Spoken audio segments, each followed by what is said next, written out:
What's ethnographic film? What's a visual anthropologist? And why, after over a century of definitions and debates, can't anyone seem to agree on what these terms mean?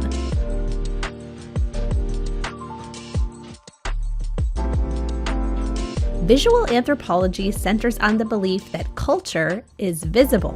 Whether in everyday gestures or elaborate ceremonies, useful artifacts or works of art, symbolic movements, markings, and materials can reveal aspects of a society's shared beliefs and practices. So, visual anthropologists study dance and performance, visual art, mass media, and more. But visual anthropologists don't just study the visual, they make images themselves, using photography, art, film, and video to document and present their field data and findings. They investigate the diverse, culturally mediated experiences of seeing, looking, and watching. And many develop applied and collaborative approaches to making and using visual media.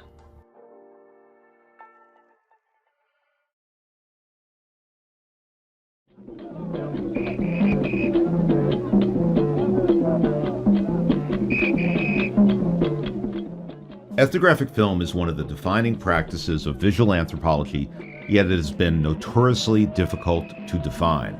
Perhaps no other practice or concept in the lexicon of visual anthropology is more contested due to heated debates about authorship and reflexivity, academic legitimacy, and the cultural concept. Fundamentally, though, ethnographic film is informed by the theories, method, and concerns of anthropology. It uses a film camera as a research tool to document aspects of culture as they occur in the world.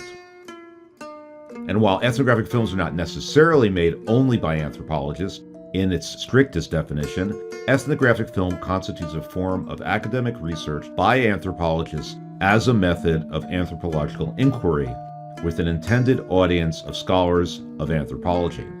As esoteric as that may seem, ethnographic film has influenced the broader history of film and cinema and has been implicated in some of the most pressing and heartfelt dialogues about identity, privilege, and artistry in anthropology. And, along with the entire genre of visual anthropology, ethnographic film may play an increasingly significant role in the future of the field.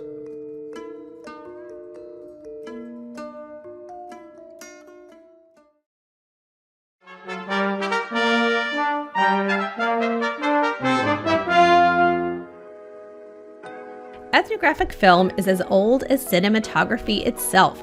Some of the earliest filmmakers, who didn't identify as anthropologists, traveled the globe making quasi-documentaries that captured other cultures never before seen by Western popular audiences, and often exploited them for their visual novelty. And that's not handicraft, it's footwork. Fingers so lazy they let the toes do it. As a headhunter, he's a footworker. Martin and Osa Johnson, a husband and wife team, produced a number of films in Melanesia and Borneo. These sensationalized, heavily fabricated accounts of their explorations nevertheless opened a window into the possibilities of using film for research. Robert Flaherty's wildly successful Nanook of the North followed the struggles of an Inuk man named Nanook and his family in the Canadian Arctic. Praised at the time for its so-called authentic look at Inuit culture, the film was actually fictionalized and staged to depict practices that had long since faded away. Still, the film has retained value for anthropologists and influenced a number of ethnographic film techniques. Some early anthropologists also embraced film not as a commercial venture, but as a way to document, analyze, and compare aspects of culture, influencing the development of the ethnographic film genre. Zora Neale Hurston, said to be the first African-American female filmmaker, traveled extensively in the Caribbean and the American South and immersed herself in local cultural practices to conduct her anthropological research for several short films on African-American life. Hurston shot 15 rolls of film, although some are lost, which comes out to be about 85 minutes of material that she shot and/or directed. Anthropology gave her a kind of license to take these stories and this material that she knew and see it in a new way. It became culture.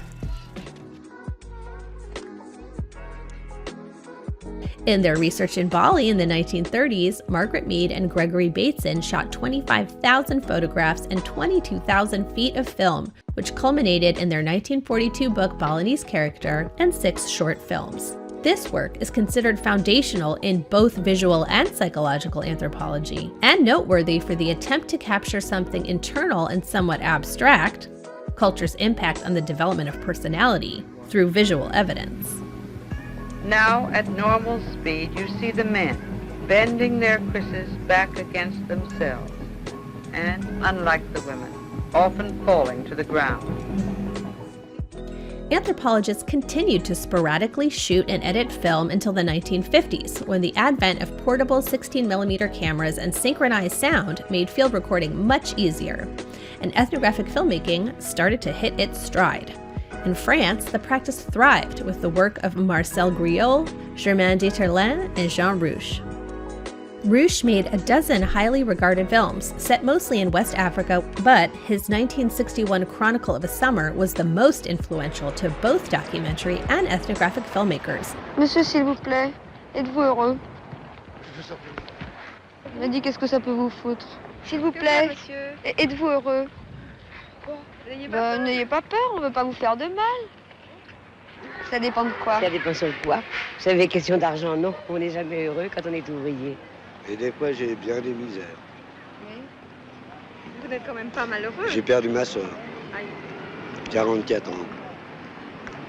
Oui, ma chère. Je suis bien embêté, croyez-moi. Innovating techniques that purposefully called attention to the process of filmmaking, recording planning and reflection sessions involving the film subjects and developing scenarios to be filmed, and encouraging an interaction with the camera and the filmmaker behind it. Dans le fond, maintenant, on aborde la question qui nous a réunis, c'est-à-dire on était là pour discuter du Congo avec la présence de nos amis africains. In the United States at this time, the field was moving forward with university support. John Marshall, Robert Gardner, and Tim Asch all came out of Harvard and made films collaboratively and individually. John Marshall had shot hundreds of thousands of feet of film over a series of expeditions with his family to the Kalahari Desert studying the Junkwasi. Once at Harvard, Marshall and Gardner teamed up to make The Hunters, which documents a 4-man giraffe hunt and other aspects of San hunting, foraging, family, and social life.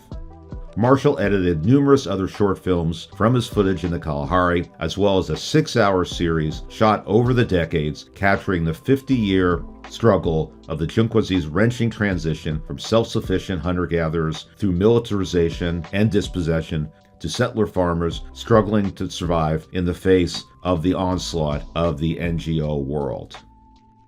Gardner also collaborated with a group of Harvard anthropologists to produce Dead Birds, a study of ritual warfare among the Dani of New Guinea. His later film Forest of Bliss, about India's holy city of Benares, unfolds from one sunrise to the next without any commentary, subtitles, or dialogue, initiating the sensory or observational genre of ethnographic filmmaking. Timothy Asch taught at Harvard and had collaborated with John Marshall and his sister Elizabeth Marshall. In 1968, he began working with Napoleon Chagnon to make films about the Yanomamo in southern Venezuela.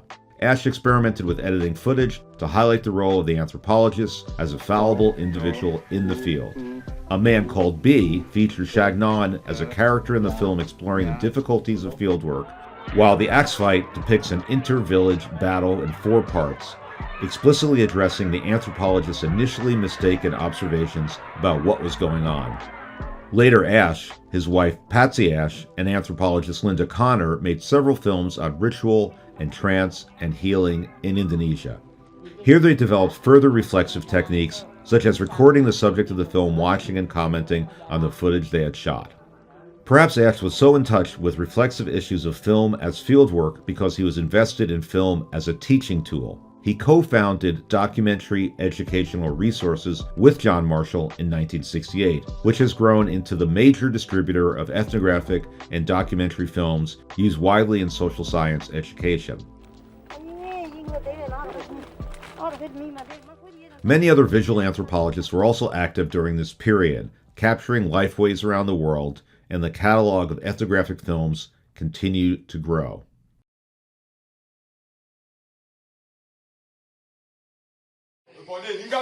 Since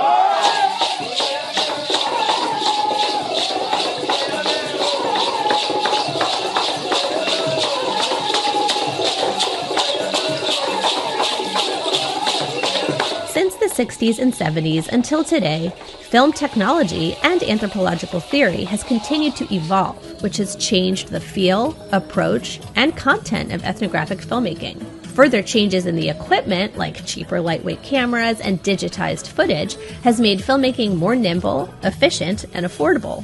These new film techniques, in turn, help anthropologists stylistically align with the shifting priorities, interests, and orientations of the field. Many try to be more faithful to and inclusive of their subjects' perspectives by eliminating voiceover and including dialogue subtitles so that people can speak for themselves in their own voices.